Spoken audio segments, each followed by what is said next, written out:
Good evening, ladies. Good evening. Kavod Harav, how are you? Thank God. Oh, Okay.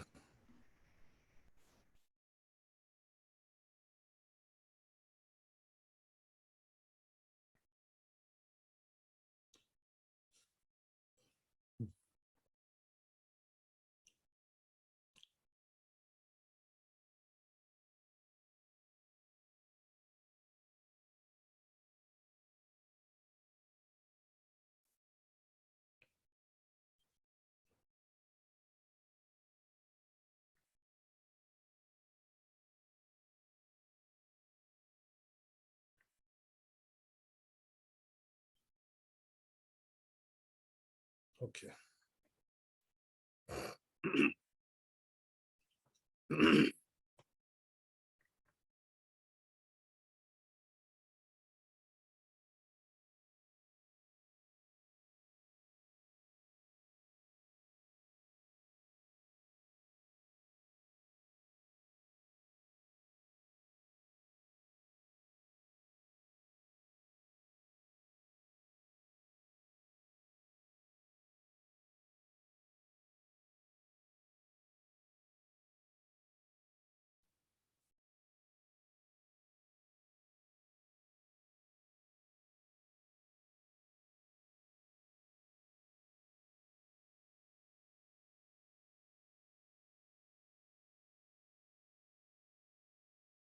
Yeah, so it looks like we finished the Bet Yosef.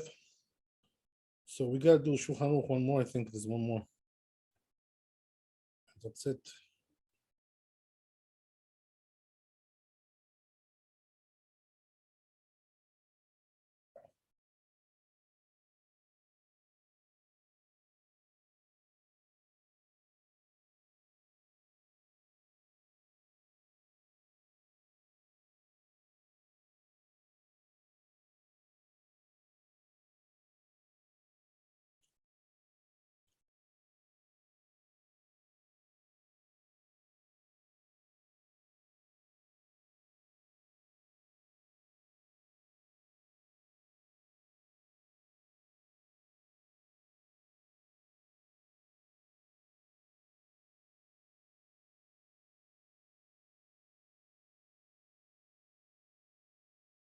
Okay, I see the Shulchan Aruch here, but there really was no material that we saw here yet on the Torah.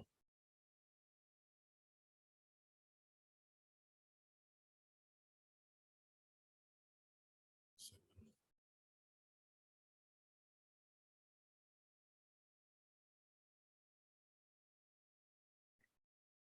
I guess we're in the wrong place here.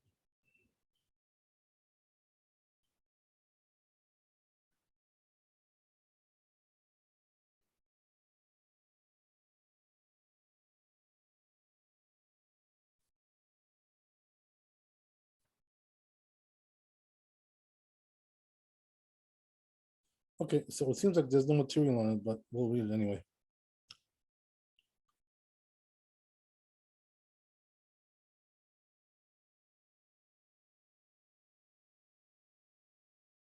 Okay, so it says like this. So man, so this is talking about a person who's blind. He never saw light in his life. He was born blind. Pores Shema, so he's still allowed to do the Prisa Shema. And he can bless on the lights. Why? Because even if a person is blind, he still benefits from the light. Why is that? Because other people can guide him because they see.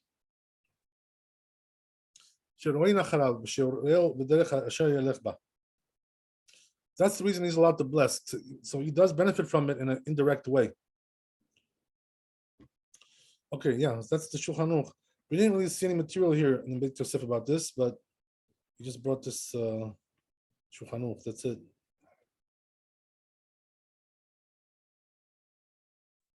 So we're done with this chapter. We'll go to the next one, which is Ain 70.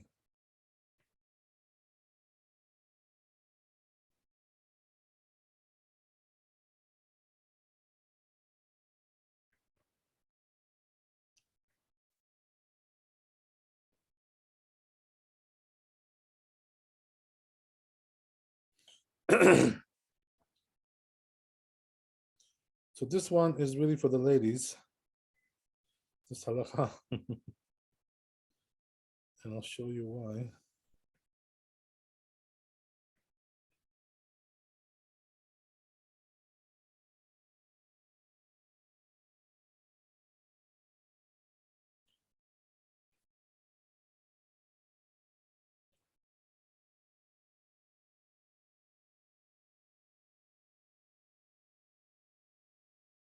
So it says like this in the Torah, Nashim ve'avadim p'torim mikiyat Shema, right? That women and slaves are patur, they're exempt from kiyat Shema. V'chen k'tanim, right? And also children as well. Right? The Rabbeinu Tam dafka b'shelo giu lechinuch. According to Rabbeinu Tam, what is this talking about? When they didn't get to the age of training yet. So Rashi, according to Rashi, afilu giu lechinuch, even if they did get to the age of training, lo itilu al aviv lechancho. It's interesting. He says, right, that the rabbis didn't really obligate the father to train him b'kiyat Shema, do kiyat Shema. Lefi she'eno matsui etzlo. So what's the reason why? So he says because he's not really, they're not really together at that time when they're doing, right? When they're doing kiyat Shema, ba'erev. Right? O yashen o baboker. So why is that?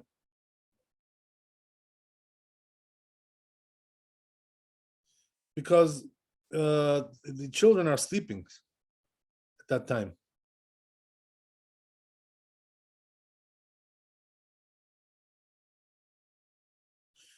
So therefore, the rabbis didn't obligate him to train his son regarding this mitzvah, this particular mitzvah. That's what Rashi says. But Rabbi Tam says that they are obligated. So we have a machloket here between Rashi and Rabbi Tam. Interesting. Okay. So let's see the Bet Yosef here.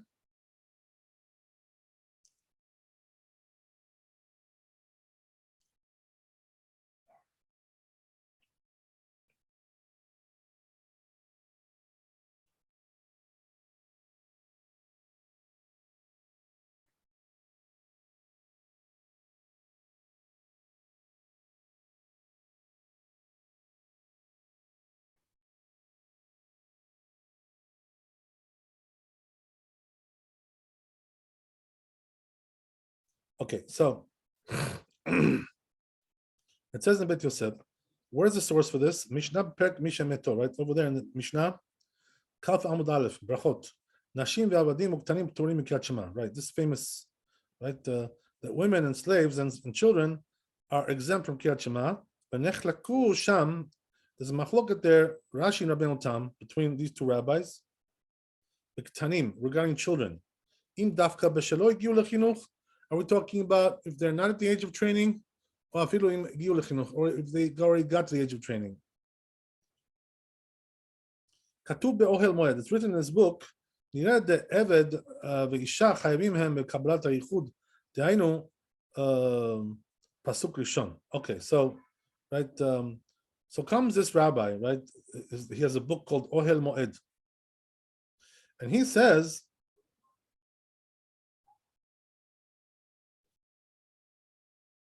oh my God.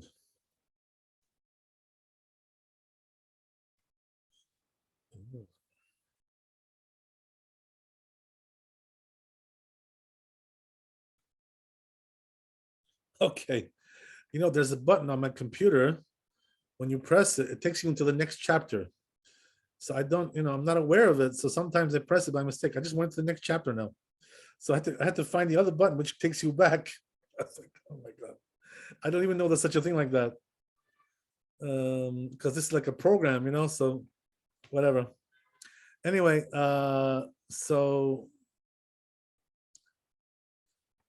as we said, right, that there's a book called Ohel Moed, and over there it says that women, right, they should do the first chapter, read the first paragraph of Shema. And that's why the custom is like that today, because of this book. The custom is that they read it. So what does that really mean? The way the poskim explain it is that not really like that there's an obligation, but it's like a custom, in order they should accept the yoke of heaven, right? Whatever, accept the rule of God, to unify the name of God also, right? That's what it means. So therefore the custom is that they say the first, but the truth is that they're absolved. So, on the one hand, they're from the halacha, they're absolved, but the custom is to say the first paragraph. Very simple.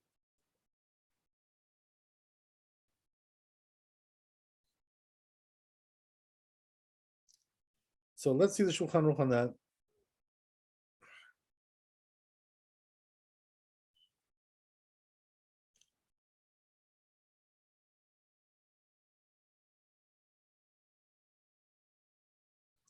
So it says Shulchan Aruch, Nashim ve'abadim pturim mikriyat Shema. So it says the women and the slaves are exempt from Kriyat Shema.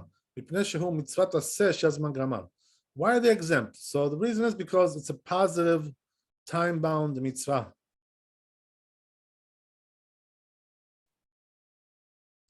But it says it's proper to teach them to accept the yoke of heaven, right? As we said. And that's the reason why we do the first paragraph. So therefore, right, says the Ramah, so the Ramah says they should read at least the first verse, right? And now we do the first paragraph as well, right? Pretty much, that's the story. So yeah, so let me explain to you, by the way, how what kind of how that affects, right, the woman's prayers. How does this affect her, right? So practically speaking, first of all, as we talked about a lot of things, that Kriyat Shema has a certain time until the third hour. So the women are not bound by these times because they're only on the men, since they're not obligated. So we talked about this, right? That you like to say it at the right time anyway. Yeah, it's good, Baruch Hashem. It's good. If you want to say it at the right time, that's great. But no obligation, right? That we have to know. So if she said a little bit late or whatever, no big deal. Nothing wrong with that, because anyway, she's not really obligated to say so. That's not really a big issue for a woman. Another thing you should know is that at night, when we go to sleep, right, we say the Shema before sleeping. There, it's not a matter of obligation, it's a matter of protection, We're reading it for protection. So therefore, it's proper that a woman should read that too before she goes to bed. Right? Especially if you're having some funky dreams at night, all kinds of stuff, I've been told a lot of interesting things about dreams, right, from several people. So they're having some interesting experiences at night. All kinds of stuff going on there. So if you want to avoid all that adventure, all that action, just read Kriyat Shema at night, 3 paragraphs before you before you go to sleep. And I guarantee you will sleep a lot better that way. Okay, that's one thing, right? You should remember that. So as we said, right, that if you look in the Sidur, especially the Ashkenazi, it only brings the first paragraph there at night. But according to the Arizal, you're supposed to say all 3 paragraphs for protection, So if you want to do like the Arizal, he holds that nowadays we need all 3. If you remember, we also mentioned, right, that if a person is really, really super tired, so he can, and he can't say anymore, at least he should try to read the first verse, right? I think at least Shema Yisrael, at least that much. We did mention that, right? Depends on how tired you are. Like if you can stay up and finish the whole thing, so finish the whole thing, okay. But if you can't even do that, you're so tired, you're just like totally, knocked out. So at least read the first pasuk, because from the Torah, that's really enough, the rest of it is rabbinical. So we do the best we can according to our ability, according to the situation that we're in. Okay, very good. So yeah, that's the story with the women. They're absolved, but it's definitely still part of the scenario for the women as well. Okay, very good. Nice. Let's go on.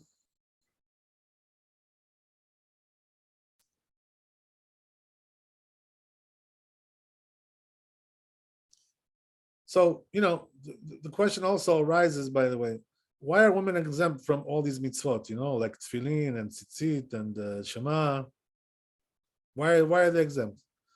So the truth is that the Torah exempted them because they have to take care of their family, they have household stuff to do, chores, things like this, cooking, cleaning, laundry, raising the children, blah, blah, blah, all kinds of stuff.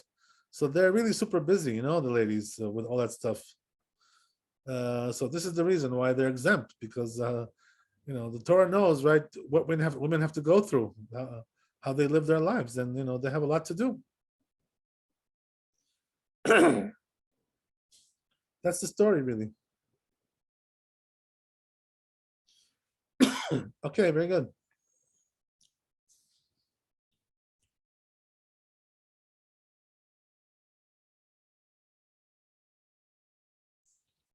So we'll go to Bet. Shulchan Aruch Bet, right? It says over here, Ktanim Turim, right? So it says also that the children are also absolved. According to Rabbeinu Tam, Keshelo Igiu Chinuch. It's only until the time where they got to the age of training. They're exempt. Rashi, according to Rashi, even if they got to the age of training, they're exempt. Why is that? Because the father is usually not there at the same time with the child.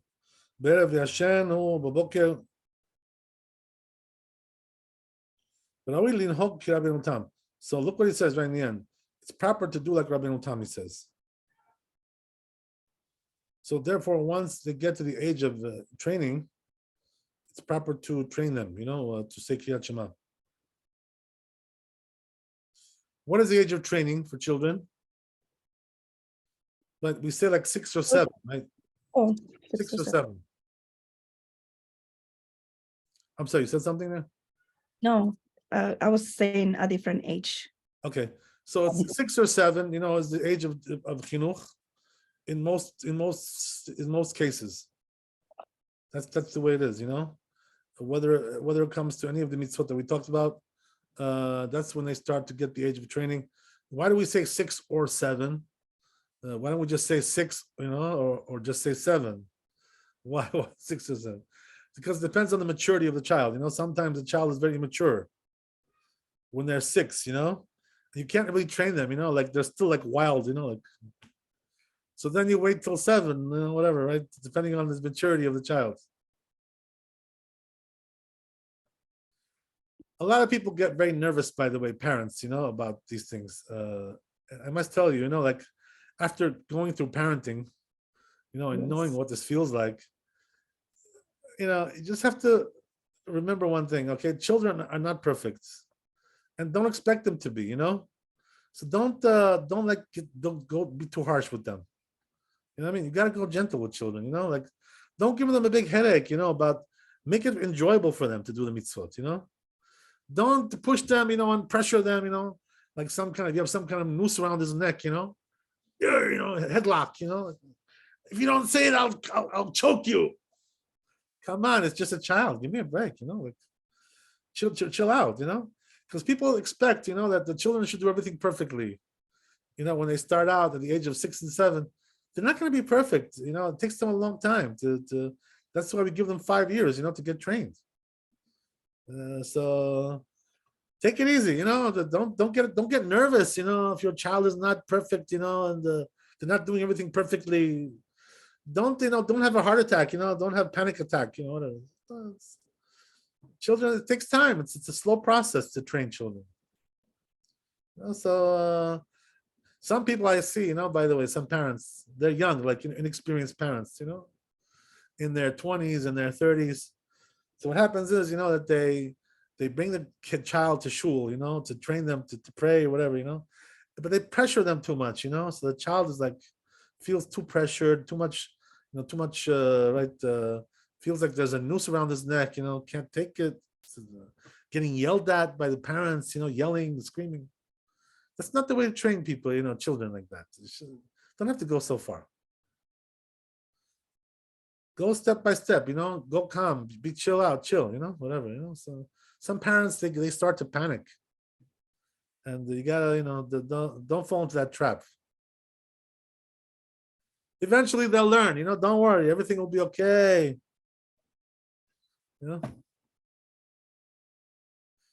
Okay, so that's the way it is. Okay, very good. So we're done with that.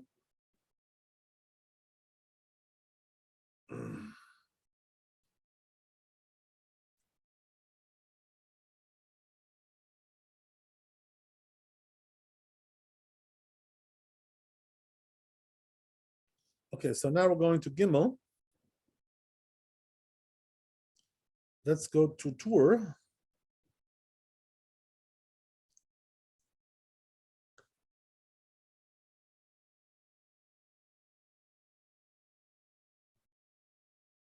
So says the Tur like this.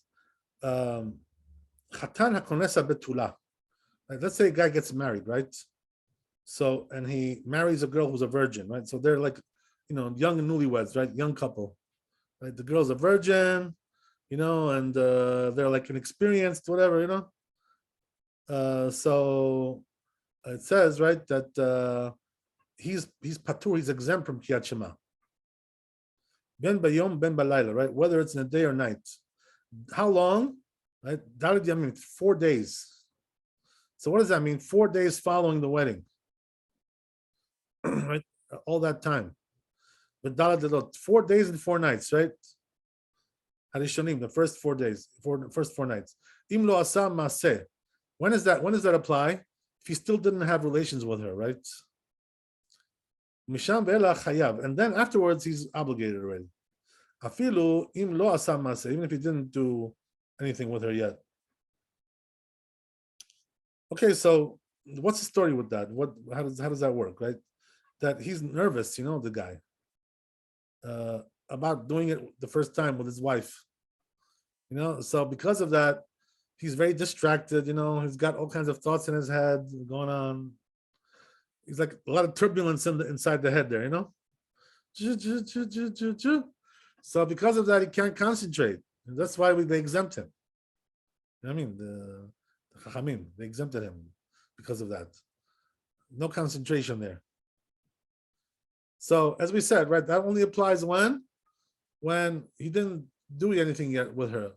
But if he already did one time, and it was successful, right? So then he has to do it the next day, or he's already obligated. But until that point, or until 4 days passes, he's exempt from Shema. Okay, good. So then goes on to say, and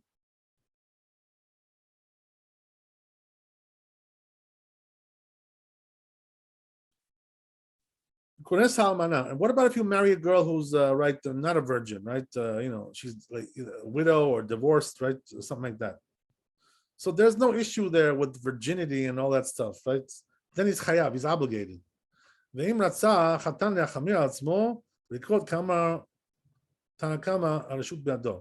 So what's the explanation of that, right? The explanation is that if he's marrying a girl who's not a virgin, he's not really distracted so much. Why? Because he doesn't have to worry, oh, is she a virgin? She's not a virgin. Maybe she cheated me, she tricked me, she pulled a fast one on me, all kinds of strange things like this, So that makes him nervous, a lot of anxiety there. But when you're marrying somebody who's already been around the block a couple of times, it's no big deal, she's not a virgin. There's no surprises over there. There's no, so everything is, pretty much under control. So therefore, he's pretty much, his head is, in the right place, more or less. So he should say the Shema. Why not, right? His life is pretty normal there. And that's what we're saying. So then he goes on to say, right, the Torah, what about if he wants to be stringent, right? Let's say, and say it. In other words, we absolved him because, as we said, right, he's a young kid, he's marrying a virgin girl. But what about if he wants to be machmir, he wants to be stringent? So according to the first opinion in the Talmud, he's allowed to be stringent if he wants. Rashbag Omer Shenu Rashai. But Rashbag says, right, no, not allowed to be stringent here. Interesting machloket in the Talmud there, in the Mishnah. Okay, good. So, Upasak Adonevi Rosh Zal Rashbag. So he says the Rosh, my father, he paskin like the Rashbag, right? Who says that he's not allowed to be stringent. V'chen Pasak Rabbeinu Rach. Also the Rach paskins that way. Rav Alfas Pasak Tanakama. But Rav Alfas, the Rif, paskin like the first opinion. He's allowed to be stringent if he wants. So he says the Torah, the Kol Shein Haidana. So it's all the more so in our times you can be stringent, all the more so. What's the reason why? Because even regular people can't really concentrate too much. In other words, today the concentration is not really such a good level. We discussed this before, right? People don't concentrate very well today. So because of that, this is the reason why the Torah says, right, that nowadays we're even more, whatever you want to call it, right, stringent, lenient. In other words, we say that it can be stringent because and read it because anyway, we don't have too much concentration. So what's the difference between yesterday and today, right? It's all the same, right? Nothing has really changed much. You're telling me today you can't concentrate. Also, yesterday you couldn't concentrate. So what different? What changed? You know what I mean? So therefore, right? You can say no problem. Okay.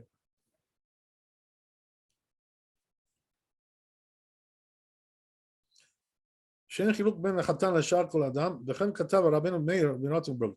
it says the Rabbeinu Meir Rothenburg. He says there that Shelo Amru Liftor Chatan Ela Bizman Rishonim. So he already makes this differentiation, right? This rabbi. He says that when the rabbi said to absolve him, that's talking about in the old days, when they used to concentrate really, really well. Right? But he says nowadays, nowadays, even the other people can't concentrate. So what's the difference? It's all the same. So what we're trying to say, right, according to this opinion, is that everybody's obligated, no matter if you are young or older or virgin, not a virgin, doesn't make any difference. Everybody should read it because nothing is really changing from day to day. It's all the same. And he goes on, the Rambam, what about the Rambam? It says, Katab, Kol Misha Patur Minikro Kriyat Shema. Whoever is exempt from reading Kriyat Shema. Im Ratzal Yachamir. So says the Rambam, if you want to be stringent, you can read it if you want to be stringent, right? Just like the women, right? They're absolved, but they want to be machmir, they want to be stringent, so they read it. But the Rambam says you should be like, your head should be on straight though. You can concentrate somewhat. But he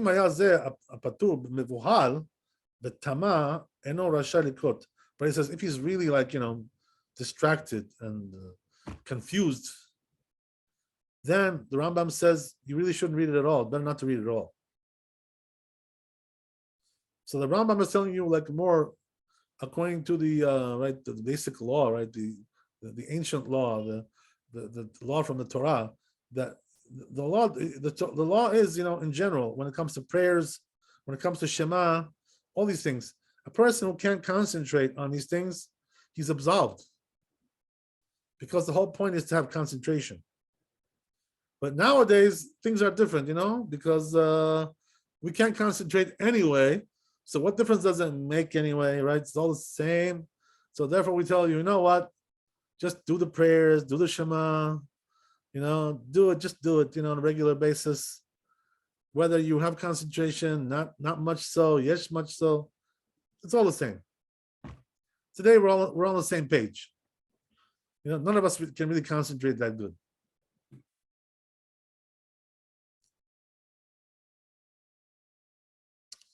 Okay, very good. So that's the end of the tour. Nice. Okay, let's go to Bet Yosef.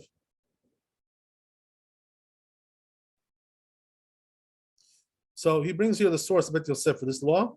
Where is this Mishnah? Perek Haya Koret. So the Mishnah in Tet Zayin Amud Aleph, Brachot, Chatan Patu Mikriyat Shema. It says, right? Chatan is exempt from Kriyat Shema, Balayla Rishon, first night, Ad Motzi Shabbat, until Motzi Shabbat, which is Saturday night. Im lo asa maaseh, if you didn't have relations with her yet. Umfaresh b'Gemara explains in Gemara the kones et habetula dafka. It says in the Gemara we're only talking about the case where it's a virgin. Ude patur. Then he's really exempt. Afilu b'shat shena osek. Even at the time where he's not doing anything with her, he's still exempt. Because as we said, right, he's distracted with that. He's distracted with the issue of the virginity. That's what it is. About kones et almana, but if you're marrying a woman who's a widow, right, or divorced, whatever, chayav, then he's obligated to have lekatir because there's no distraction there. There's no big deal. Look what he says, right? If a person is distracted because of some other reason, let's say, for instance, right, he had a boat, right, that sank, a yacht, right? His yacht sank in the sea.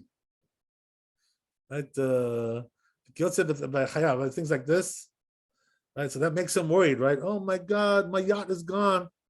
Right? There was a hurricane, it took it away. Gone, right? Destroyed. Right? So yeah. Things like this, chayav is obligated. The lo miftar ela kishetarud b'tilda mitzvah. So in a case like that, where he's got all these kinds of distractions, he says he's obligated. Why? Because they only exempted him because of distraction of mitzvah. And with all due respect to your yacht, right? It's not really a mitzvah to have a yacht. So you're still obligated. What difference does it make, right? Easy come, easy go. Yesterday you had it, today you don't have it. You're still obligated to read anyway, no matter what. Right?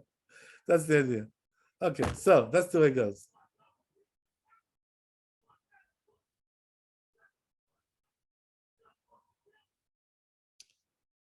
Okay, so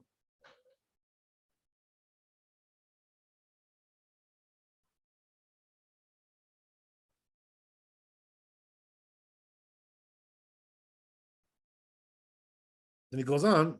V'tama de lo miftar kones et habetula. So ela ad motzei Shabbat. So he says, what's the reason why they're giving you until Motzi Shabbat, right after Shabbat? What's the connection? Because from that time, velach and onwards, he's already like settled. His mind is more settled at that time. Katav Rabbeinu Manoach. It says Rabbeinu Manoach. The Shema Recital, the name of the Rabbi. The patu, that which we said that he's absolved.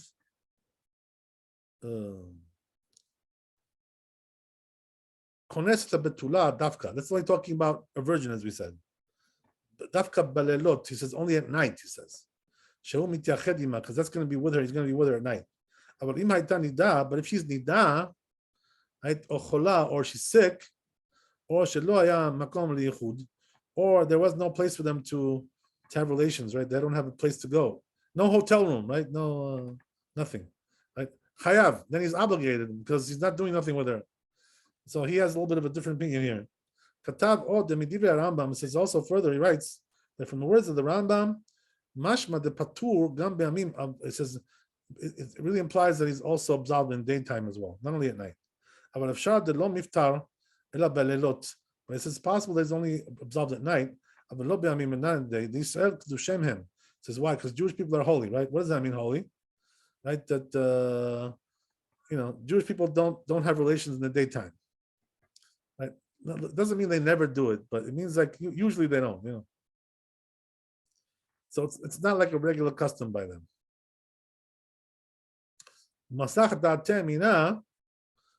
So therefore, right, it gets distracted from that. from her, right? He's not really thinking about her in the daytime. He's got other things to think about. So therefore, there's no distraction. Right? And that's the way it says it's probable to Paskin. That's the end of it. Rabbeinu katab kedemashma medivei Rambam. So Rabbeinu, the Torah, wrote like the words of the Rambam. He says, also this place, Shema Tosod, name Tosod. Okay. Ve'al mash katab Rabbeinu, and that which Rabbeinu said, the Torah, shezmana patur hu arba'a yamim, he gave you 4 days, right? But we said until Motzi Shabbat. So what's going on? What's the halacha? He gave you 4 days and 4 nights. But Tamar Rabbeinu Gadol Maria. So the Maria said, what's going on with that, right? The Gemara said until Motzi Shabbat, and this guy's giving you 40 days, right? What's going on? Share enam ela shlosha yamim. Klomar shebetula niset liyom arvi. So he says, you know what it is? That they had a custom like this, right? In those days, that a virgin girl would marry on Wednesday. So that's why they give you until Motzi Shabbat, till the end of Shabbat.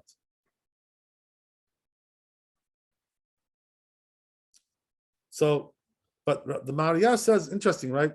Let's do a calculation, right? Simple calculation, arithmetic, right? That in those days, as we said, right, they're marrying the girls on Wednesday. And he already said Shema in the morning because before the wedding, right? Because he wasn't married yet, so he's obligated in the morning. So what are we talking about? We're talking about Wednesday evening, right? He's not going to say.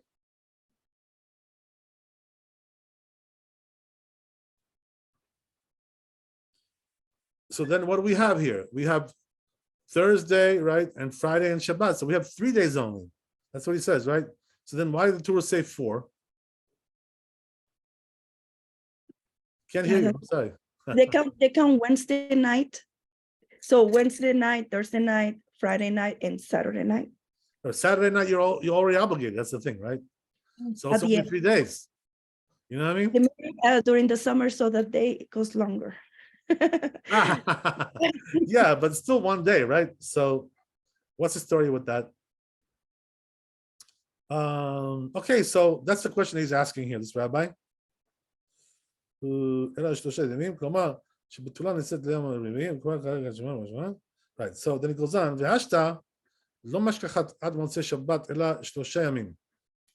So he says, therefore, it's only 3 days.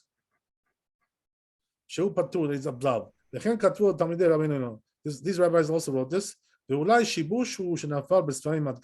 So therefore, you know what he says?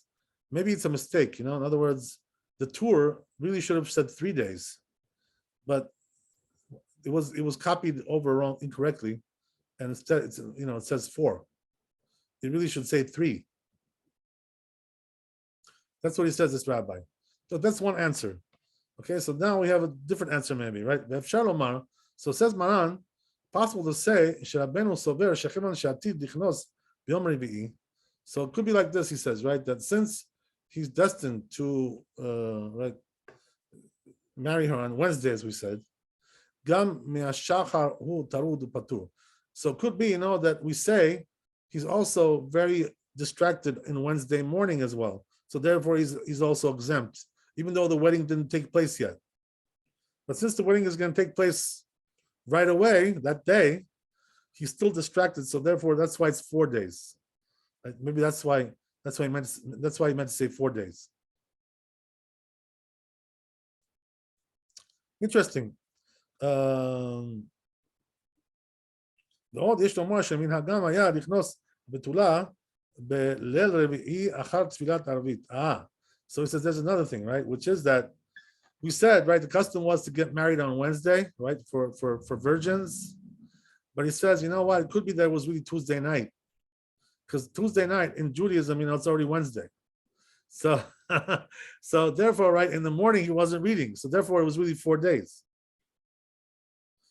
That's another answer that he gives here. It's just like they do in Egypt, right? In Egypt, this was the custom.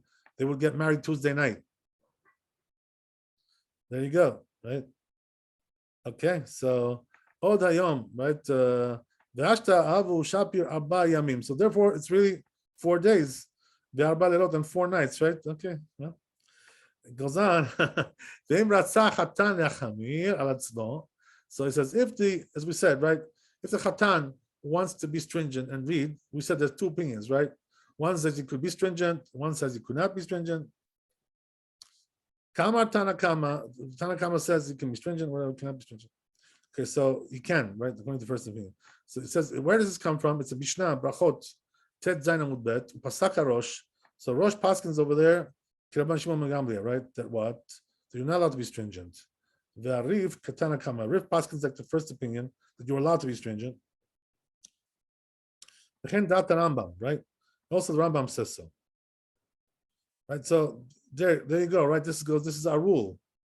We said, right? The rule in the Bet Yosef is we do 2 out of 3, right? 2 out of 3 ain't bad. So Rambam and Rif against the Rosh, that's Halacha, right? Halacha's like them. Against the Rosh, he's the minority. So therefore, in this case, the rule is that you're not allowed to be stringent, right? According to the basic halakha.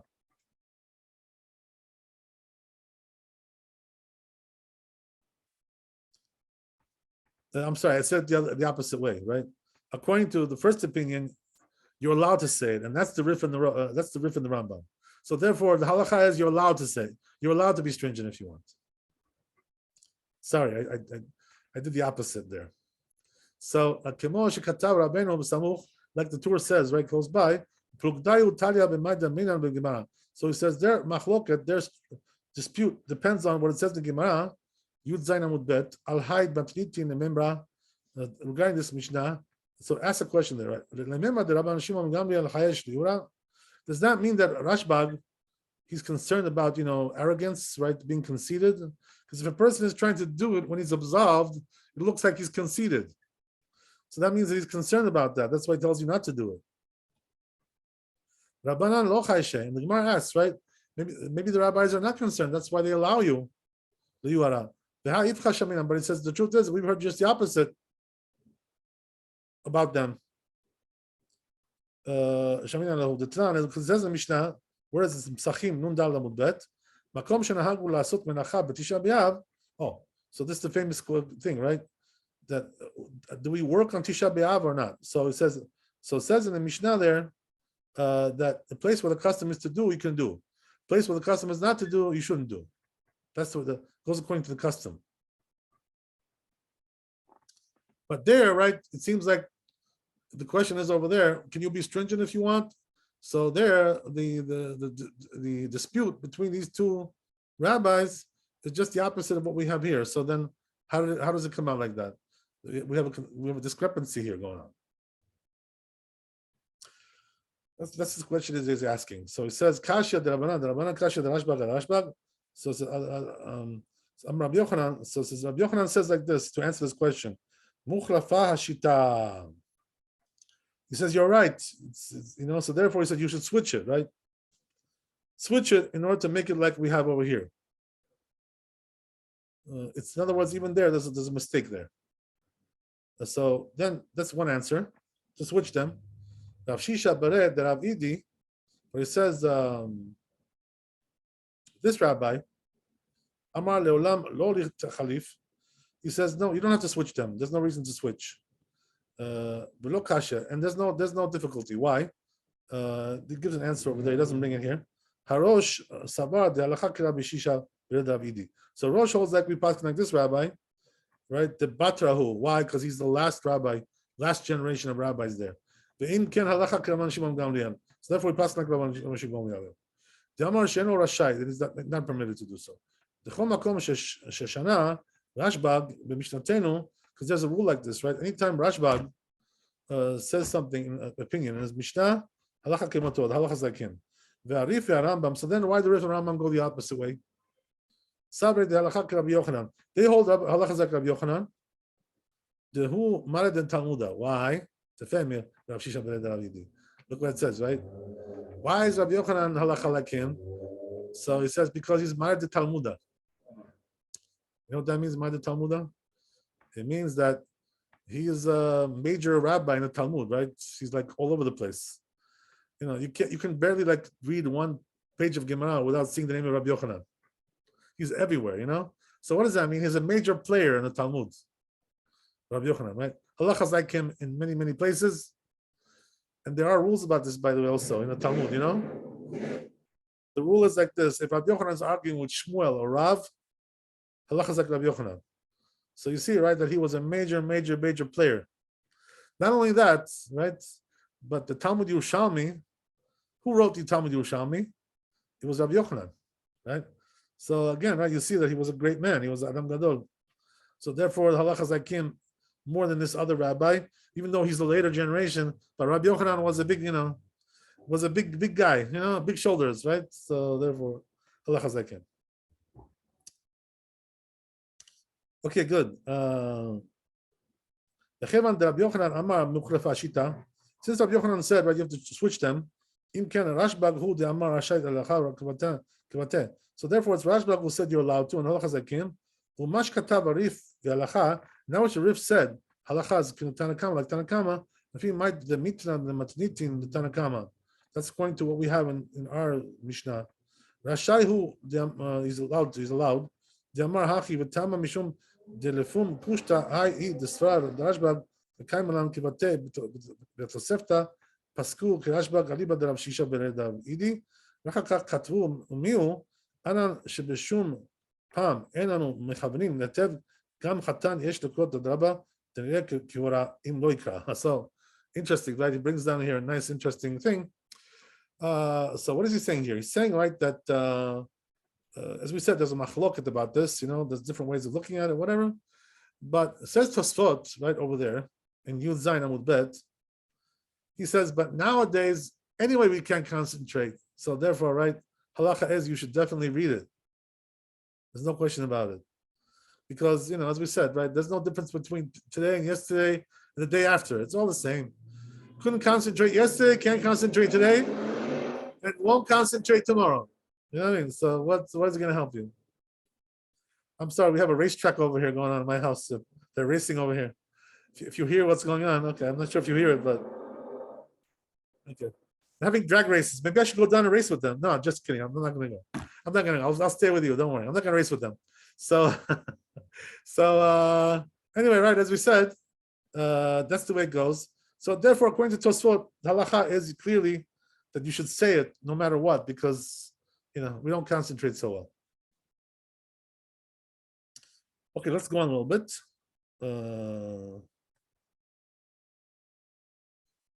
So Tosfot says something interesting, right? He says that really, right, as we said, the question is, are you concerned about yuhara, right, being conceited? So Tosfot says just the opposite, right?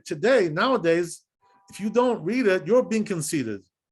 Why? Because you're saying, oh, I concentrate so well, that now I'm distracted. Don't try to say you concentrate that well. So you're being conceited by doing that. Just the opposite of what it was before. That's what's in Tosfot. Good point, right? So that's the way it is. Okay, nice.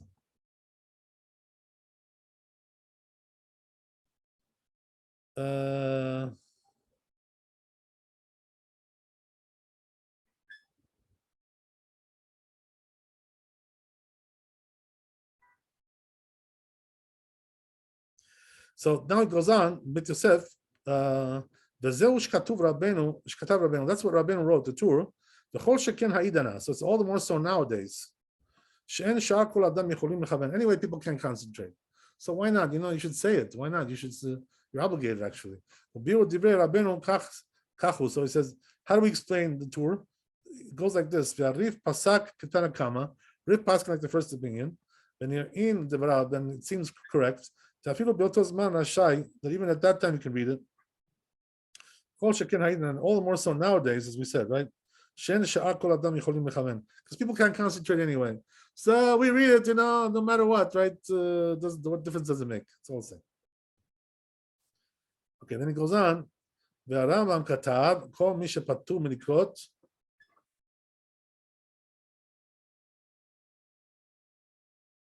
so says the Rambam,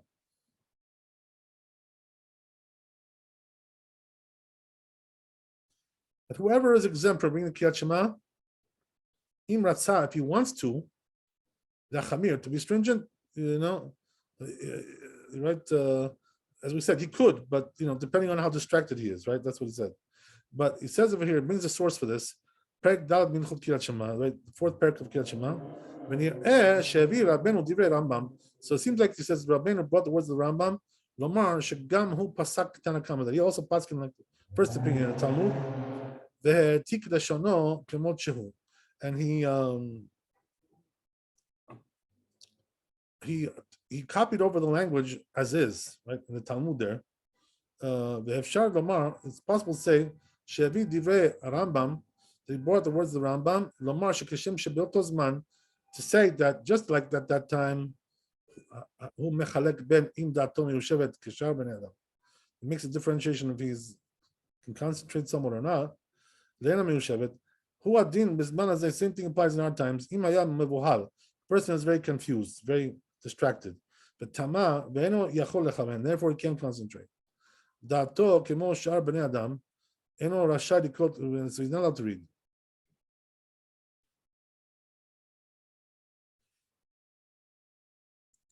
ורבנו הגדול באריה, but says מאריה, כתב הרם עודף על הספרה שהרי אפילו, so he says the Rambam is adding something extra here, that what? אפילו באבל הוא אומר שאם רצה להחמיר על עצמו לקרות, but he's saying even with a mourner, if he wants to be stringent, he can read, קורא הפך ממה שכתב הרב להלן, the opposite of what it says in the Rabbi later on, להביא ארם להלן ממחלוקת, so he says he should have brought later on this dispute, אלא שסמך על מה שכתב, כתבו במכאן, but he relies on what they wrote over here, ואף על פי שאמת הוא דמשמע מדברי הרמב"ם, so says Bet Yosef, even though it's true that it's implied in the words of the Rambam, דמי שמתו מוטל לפניו, if a person has like a dead body in front of him, in other words, somebody died, relative, if he wants to read, he reads, it says, nevertheless, doesn't make sense to say that Rabbeinu, the Torah, that he didn't write his words here, just to learn this thing.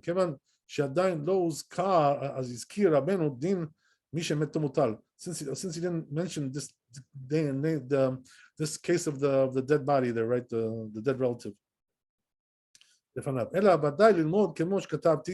Rather, he says he wants to learn just like we mentioned. Okay. He wrote the words of Rambam, and by the way, we learn also from his words the gam imishem meto mutal lefanav. Amishem, right? Somebody that has a dead body there, or dead relative, right, in front of him. Kamar, he's talking about that too. She'im ratzah likrot korek. If he wants to read, he can read. The bichlal call me shehu patum likrot, because he's included in the category of somebody who's absolved. Vehu bechevan de'arif ve'Rambam zal. So since the Rif and the Rambam hiskimu le'alacha, they agreed that that's the halacha. Kitana Kamar, like the first opinion. Achinak tinan. So therefore, that's how we paskin, right? So what does that mean? If you want to read again, you could do. If you want to read, you could read, even though you're absolved. All the more so nowadays, as we said, right, that we can't concentrate anyway. So all the more so, we're going to say it, right? So it says even the ones who pass like Rashbag, here they're going to admit to you that you could read. Why? Because today things are different. The situation has changed.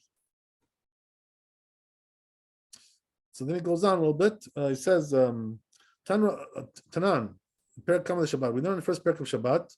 Amud Bet, mafsikin l'kriyat Shema, ven mafsikin l'tfilah. We interrupt for kriyat Shema, but not for tfilah. What does that mean? V'yokim la yudalef b'divrei Torah. So it says over there in the Gemara, it's talking about words of Torah. Tanya, right? Like we learned in Braita, chaverim shayu oskim b'Torah. Let's say you had some group of people, right? Then they're talking about the words of Torah. They should stop to say Kriyat Shema when time comes, right? Rambam says, he says over there, Haya osek b'Talmud Torah. Let's say he was studying Torah, right? Time Kriyat Shema came. So he's got to stop and read the Shema. He's got to stop. And also to make the blessings as well. So he says in the beginning of this parak, Tanu Rabbanan says over there, the rabbis taught Shema Yisrael Adonai Eloheinu Adonai Echad. Zu Kriyat Shema Shel Rabbi Yehuda Anasi. Right. This was the Kriyat Shema of Rabbi Yehuda Anasi, as we mentioned before. Right. He used to read just the first verse because he was giving a class, right, public class in Torah. He didn't have time to read the whole thing. Perush Shaya Shoneh, the Talmidav, we call them. He was teaching his students, his disciples beforehand. Zman Kriyat Shema, before the time of Kriyat Shema. So therefore, when the time came for Shema, Hayam Mafsik v'korek pasuk rishon. He would just stop and read the first verse. Levad, that's it. V'chozer lelimudo, and then he would return to his studies. Ve'ifligu hatam amora'eh im haya chozer b'gomra hakach. And over there, the rabbis disagreed, right? Disputed. Did he actually afterwards, when he finished the whole thing, reread it, the whole thing, or not? Did he finish it? Imlav. V'chatav Arosh, says the Rosh, milta the pshita hi the tzarich likot kula. So says the Rosh, it's pashut, it's simple, right? You have to read the whole thing. Uman de amar eno gomra, and the one who says they didn't finish it. It's talking about when the time already passed. Before the studies were finished. If you don't tell me, since we require they should read the whole thing, so why didn't he stop to read the whole thing? Why did he only do the first verse? That's the question he's asking. Oh, so it says even a person who learns all day, right? Somebody who's a professional learner, right? We learned even regarding him, we learned in the Mishnah, it says over there he has to stop at Kriyat Shema. So even somebody who's totally, 100% learner, right, with no additives and byproducts, right, he still has to stop to read Kriyat Shema. So he says that's talking about, somebody who's learning by himself, right, alone. But if you're doing a public lecture, for the public, that's very more important. And all the psiks, you shouldn't stop. Only for the first verse. That's it, right? That's the only thing. That's the end of it. Rabbeinu lo chashash lichtov the mafsikin mitalmud Torah. So it says Rabbeinu, the Tur, didn't bother to write this halakha, right, about stopping because of learning Kriyat Shema. Lefi shesamach al mash katab b'siman kuf vav, because he relied on that what he wrote in chapter 106. That somebody who's not a professional learner, right, Rashbi, like Rashbi, right, the Chavirav and his friends. In other words, he's not on that level of Rashbi, Rabbi Shimon. Mapsik ben Kriyat Shema ben Tefillah. He has to stop for Kriyat Shema and Tefillah. But anyway, he should have written Shemishu lomed Torah lerabim, but he should have written that somebody who's giving a public lecture, and mapsik, doesn't really stop. Only the first verse. Even if the time of Shema will pass, doesn't make any difference. The old Shehu Lomed, right, when he's teaching. Rabbeinu Yerucham Katav Ken B'Chelet Bet. He also writes this B'Shem HaTosfot Nim Tosfot. It says it's possible that Rabbeinu, the Tur, holds to have the Aminan Shemisha Melamad Torah Larabim. That which we said, that the person who teaches Torah to the public and Mafsik, he doesn't stop. Dafka Kashu B'Inyan She'im Yafsik Likrot Shema. That's only the case where you stop to read the Shema, it's batlu. They will stop, learning altogether. In other words, they'll get scattered. They won't be able to learn afterwards. It says Rabbeinu Yonah, Perak Kama, the first Perak, Gabe Adatanya, that which we learned in the Braita Hiyamud Bet. Abba Binyamin Omer, this rabbi said, Kol Yemai Haiti Mitzta'er Al Shnei Dvarim. He says, all my life, he says, I was worried about two things. So he says,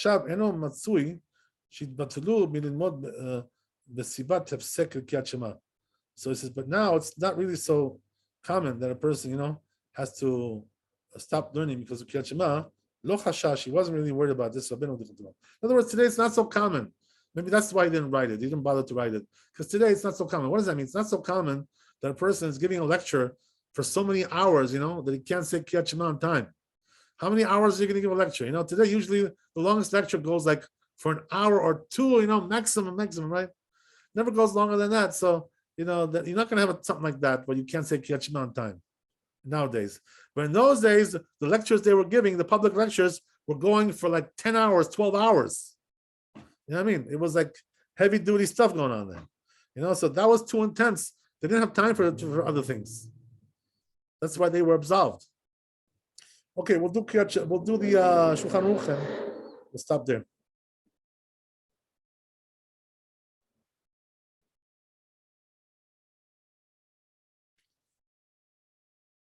Okay.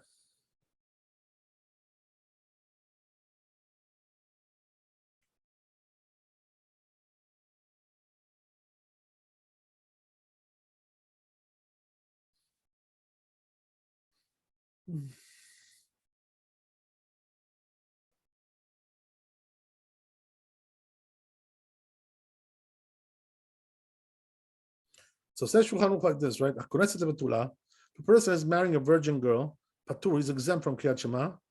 Gimel Yamim, 3 days, right? As we said. Im lo asam maaseh, if you didn't do yet, have relations with her. Because he's worried about the mitzvah, he's occupied, right? About the mitzvah.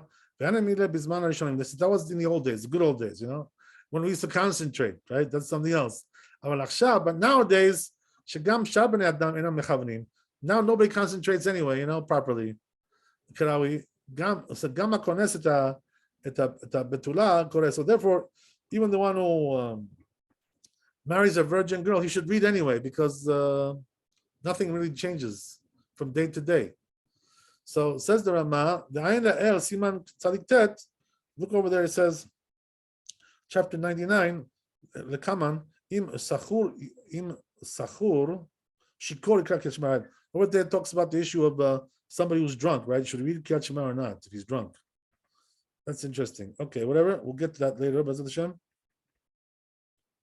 Okay. So we have another Shulchan Aruch here. It says, let's say he was doing some public stuff, you know, as we said, right? And now came time for Shema. So the rule is, right, that if he's doing something for the public, he doesn't have to really stop, right? The truth is that this halakha is relevant for later on. We'll do it tomorrow, but next time. We'll repeat this again. So anyway, thanks for coming tonight. Be blessed with wealth, health, happiness. Be holy, be happy, and be blessed. And see you tomorrow. Chazak Baruch. Thanks for coming. Thank you. Thank you so much. Okay.